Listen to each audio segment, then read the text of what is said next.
moment that I touched the sand, I fell in love with it.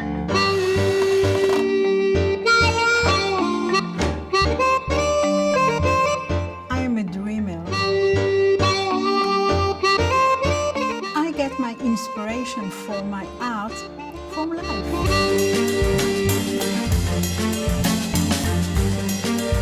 When I heard that Almo Nature wants me to draw a commercial about animals, I was so happy.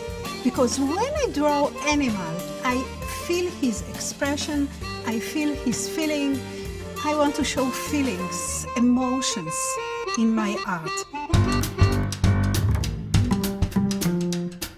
When I draw, first of all, I draw sketches with pencil on a notebook, and I see how I can make it attractive.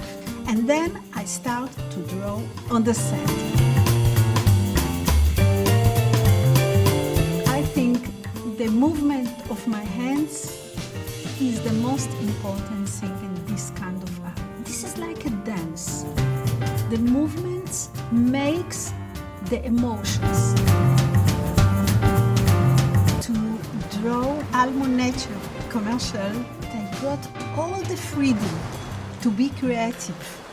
And I realized that we shared the same point of view.